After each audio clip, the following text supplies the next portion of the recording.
2 दिवसापूर्वी विमान अपघातात पिंकी माळी या एअर होस्टेसचा अपघातात मृत्यू झाला होता आणि त्यांचे कुटुंब आपल्या सोबत आहेत. आपण त्यांच्याकडून जाणून घेऊया. काका, अतिशय दुःखद घटना घडलेली आहे, काय सांगाल? या सदम्यामधून आम्ही बाहेर नाही पडलेलो आहे.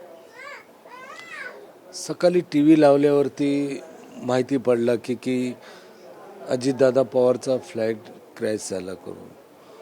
तर मग मी एवढा सिरियस घेतला नाही, पण मला दुःख झाला की आमच्या पक्षाचे नेते होते आणि मग खाली पट्टी यायला लागली ब्रेकिंग न्यूजमध्ये की फ्लाईट अटेंडंट पिंकी माली अपघातात मृत्यू. मग आमचा हातपाय सुजायला लागला. मग आम्ही एकदम नातेवाईकांना फोन करलो.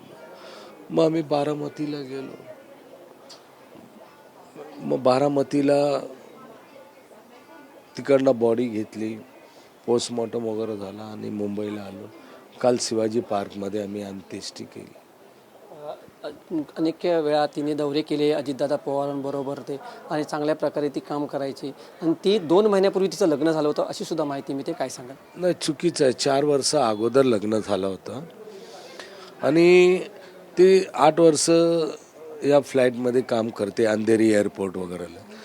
पण सतत 4 वर्षापासून ती प्रायव्हेट चार्टेड फ्लाईटमध्येच होती.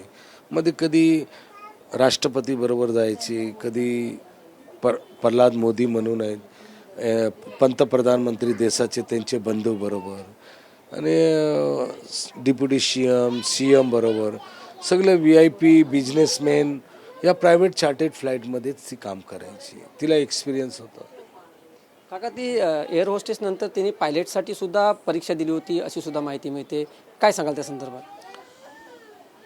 पायलटसाठी तो माझ्या मुलाला हे केलेली होती की मी त्याला पायलटचं हे करेन, पण माझा मुलगा इटलीचा कॉन्सुलेटमध्ये विजाच्या पोस्टवरती मॅनेजिंग डायरेक्टिंगच्या बॉडीने त्यांना मॅनेजर किंवा सुपरवायझर ह्या पदावर घेतला. मग ते राहून गेला. ही माहिती तुम्हाला सकाळी किती वाजता साधारणतः कळली की असा तिचा दुर्दैवी मृत्यू झाला? ही माहिती तुम्हाला किती वाजता, तुम्ही TV बघितल्यानंतर माहिती का तुम्हाला फोन आला होता तिकडून? हा, मला कोणाचा फोन नाही आला, कंपनीचा पण नाही आला. फक्त आम्ही TV लावल्यावरती अजितदादाचा फ्लाईट हे झाला आणि आम्ही हे बघतच होतो. तर माझे एक मित्र आहेत वेलू नायडू म्हणून, त्यांनी मला फोन केला की अजितदादा गए. तर मैं कौन से पार्टी में गए? तो बोले नाही अजितदादा गेले. मैं कुठल्या पक्षात गेले? बोलतो अरे TV लाव. मग TV लावल्यावरती चॅनल बदली केला. मग APG माझा की TV9 मी बघत होतो. मग त्याच्यामध्ये दाखवलं की दुर्घटनाग्रस्त, पहिला अपघातच दाखवत होते. मग माझ्या मुलीचा यायला लागला की पिंकी मालीचा हे झाला बारामतीमध्ये अपघाताने निधन. तर मग मी समजून गेलो जर माझा मुलीचा झाला तर मग काय कोण वाचण्याची शक्यता नाही आहे. TV एकटक बघितल्यावरती समजला पुरा की असा झाला. TVच्या माध्यमातूनच, TV9च्या माध्यमातून. आता अनेक नेते सुद्धा तुम्हाला येऊन भेटत आहेत, काही सांत्वन करतायत, कसं पाहताय सर याकडे? छगन भुजबळ साहेब आमचे नेते आहेत आणि ते माली समाजाचे नेते आहेत. आम्ही पण माली आहे.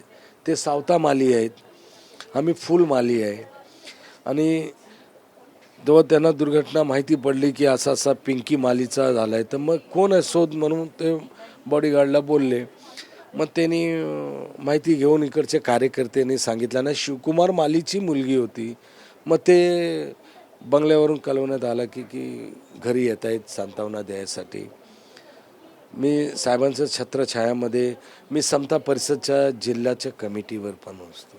साहेब परिचयाचे असल्यामुळे मला सांत्वना द्यायला पंकज भुजबळ साहेब आले, समीर भाऊ आले. मी समीर भाऊचं बरोबर मुंबईच्या कमिटीवर होतो, म्हणून हे सगळे परिचयाचे लोक. बॉडी तुम्हाला ताब्यात किती वाजता मिळाली या संपूर्ण, का तुम्ही तिकडे बारामतीत गेलात, तुम्हाला बॉडी ताब्यात देण्यात आली होती त्यावेळेला नेमकं काय झालं होतं? मी बारामती डायरेक्ट हॉस्पिटल गव्हर्नमेंटचा ह्याच्यामध्ये गेलो. तर तिकडे माननीय सचिन भाऊ अहिर हे आमचे मुंबईचे अध्यक्ष होते आणि मी तालुकाध्यक्ष होतो. मग ते मला बघितले की अरे मी तर मुंबईला पाठवणार होतो बॉडी, तू कशाला आलास? मी इकडे सगळं अरेंजमेंट करत होतो. ठीक आहे, PM ला पाठवलं आहे, थोडा वेळ थांब, आणि ताई वगैरे ॲम्ब्युलन्सचं हे केलेलं आहे, मग ॲम्ब्युलन्सने पाठवतो.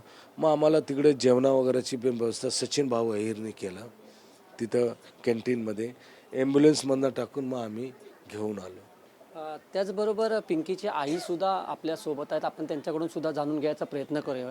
ताई, अतिशय दुःखद घटना घडलेली आहे. आज दुःख का डोंगर आपके ऊपर गिरा है, क्या आप कैसे देखते हैं? कैसे देखूंगी, मेरी बेटी तो चली अब तो नहीं आएगी। उसका आदत था मुझे सरप्राइज देने का, पर इतना बड़ा दे देगी मैं कभी सोची भी नहीं थी। कितना बजे वो घर से निकली थी ड्यूटी के लिए? वो अपने ससुराल से गई थी, यहाँ पे नहीं रहती थी, वो थाना में रहती थी। यहाँ उसको देख के हम 15 तारीख को आई थी वोटिंग करने, उसके बाद वो आई नहीं यहाँ पे। वो यहाँ नहीं आती थी, उसको मैं खुद ही नहीं देख पाई थी कितने दिन से। बुलाती थी तो भी काम है बोल के नहीं आ पाती थी। रोज फोन करती थी, मुझे बोलती थी मेरे सेहत के बारे में, मेरे दवाई के बारे में, नाश्ता पानी के बारे में, लेकिन अभी 2 दिन से तो पूछ ही नहीं रही है। 2 दिन से पता नहीं किधर चली गई, कुछ नहीं पूछ रही है, कुछ याद भी नहीं आ रहा है उसको मेरा।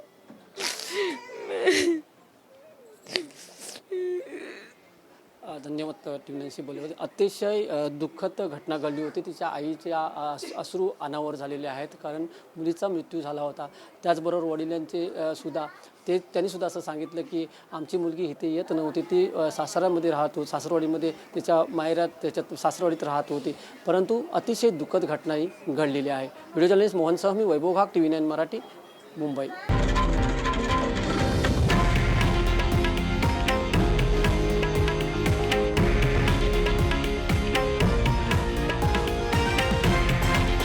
हे आहे देशातील नंबर 1 न्यूज नेटवर्क आणि आपण पाहत आहात TV9 मराठी, एकमेव.